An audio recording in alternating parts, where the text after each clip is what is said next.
Hello dear friends and welcome to Huglar Anime Cafe. I'm your host Huglar.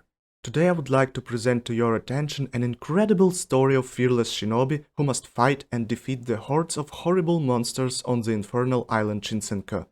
This story begins with Tamiya Gantetsusai's flashback. Known as a blade dragon and unparalleled in 8 provinces, he was hired by a daimyo. Daimyo were powerful Japanese feudal lords who were subordinate to the shogun and ruled most of Japan from their hereditary land holdings. Being drunk, the daimyo offends Gantetsusai. He doubts that the blade dragon could actually kill a dragon. This makes the swordsman to lose his temper and slash a dragon decoration on the daimyo's gate. This was a story how he received the death sentence. In the present, Gantetsusai and Yamada Asaemon Fuchi have an interesting conversation. Young executioner doesn't understand his convict's violent nature. Gantetsusai doesn't regret his behavior, and mocks Fuchi for making a living only by beheading criminals. Asaemon informs him that they also studied the human anatomy to produce medicine and test swords in Yamada clan. He draws his sword to show the criminal that he will not accept such disrespect. Blade Dragon frees his hands and asks Asaemon to stay out of his way on this mission. In the forest, Gantetsusai tells about his plan to eliminate the competition, because this will allow him more time for finding the elixir of life and give him a chance to engage in thrilling duels against the strongest competitors. Fuchi thinks to himself that this idea makes sense, but if it ends badly, the shogun may send out the next batch of stronger warriors. A giant monster appears from the distance. Both warriors look surprised, but Gantetsusai finds this situation very interesting.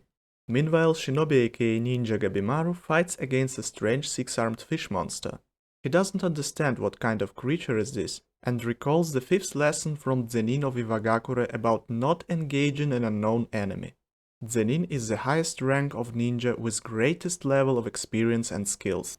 Thinking about the best option to retreat, he is caught by the creature and receives a minor injury. Having no better plan, he offers Sagiri to flee.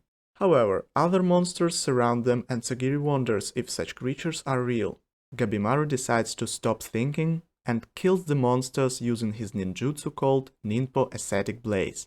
Ninjutsu is a superhuman power and main fighting style used by shinobi. Gabimaru keeps fighting and realizes that it's the only way to get a pardon for his crimes. Sagiri looks at this massacre and realizes how everything has changed on this mission. She avoids an attack from a monster behind her and prepares to defend herself. Gabimaru eliminates the enemies in front of him, but notices Sagiri in danger and saves her to his own surprise.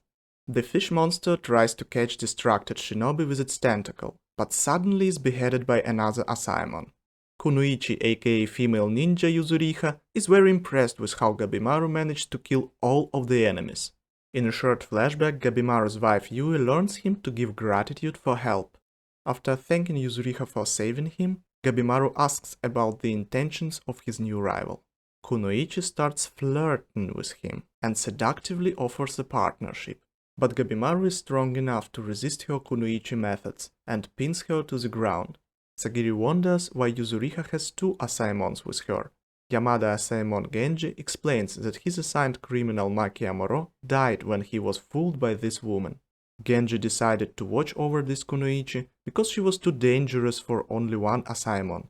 However, Gabimaru and Sagiri realize that Genji fell for her tricks since women have always been his weakness. Her assigned monitor Yamada Asaemon Senta introduces himself, but Yuzuriha interrupts him. She tells that finding the elixir of life as quickly as possible is important, but they need a plan to escape the dangerous monsters that inhabit the island. Gabimaru gets permission from Sagiri to team up with Kunoichi and Asaemons. However, he still doesn't trust Yuzuriha and pins her again, but she uses a leg lock to trap him. She explains that the shogun grants a pardon only to one person. Kunoichi offers him to use each other until they find the elixir of life for the shogun. In exchange for his power, Yuzuriha offers Gabimaru very valuable information about creatures from this island. She killed the criminal Maki Amuro and used him as a bait to test the behavior of various local insects. Senta doubts that they are in real paradise, because the island's monsters and statues look like a strange mix of different religious traditions. Gabimaru wonders why Yuzuriha wants to return home so badly. She confesses that she became the Kunoichi in order to get money for her little sister, who had an incurable disease. However, Gabimaru exposes her lies and discovers the truth, that she simply wants to stay alive. In a short flashback, we can see Moro blooming with flowers upon his death. It means that he was already dead when Yuzuriha killed him. In the present, Gabimaru agrees to cooperate with Yuzuriha and shows her that he has a wife. Beautiful Kunoichi stops Santa from sharing more information. Sagiri feels disappointed with herself and suddenly faints. In a flashback, Asaemon Aizen praises a new executioner Toma for demonstrating his outstanding sword skills. Being a younger brother of convict Asa Chobei, Toma is assigned to him as a monitor and visits him in jail.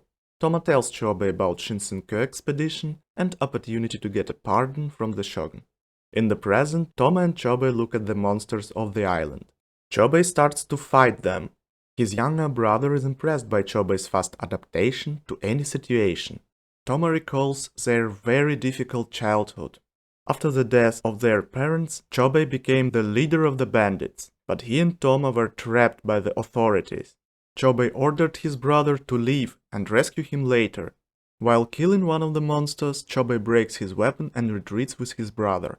However, Toma is caught by the monster and Chobei leaves him behind, because he needs a new weapon to save him.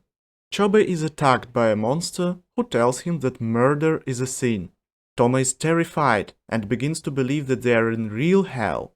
Remembering his father's execution as a ronin, Chobei furiously kills every monster. King of Bandits will not allow anyone to control him again. Meanwhile, Toma recalls Chobei's promise to guide and protect him. Having finished with the monsters, Chobei offers to find and drink the elixir of life for themselves. In the end of the story, Asaemon, who is assigned to the criminal Nurugai, beheads a monster. Fuchi and Gentetsusai slay the giant monster and continue searching. Santa carries unconscious Sagiri to the next location. This video is based on the 4th episode, aka Hell and Paradise, of a brand new supernatural anime, Hell's Paradise Jigokuraku. Release date April 1st, 2023. This dark fantasy anime is created by Studio Mappa and directed by Kaori Makita. If you are interested in previous episodes of this story, you will find them at the playlist in the end of the video. If you enjoyed this video, please hit the thumbs up button and don't forget to subscribe for videos like this. Please comment this video and share it with your friends. Thank you very much for watching.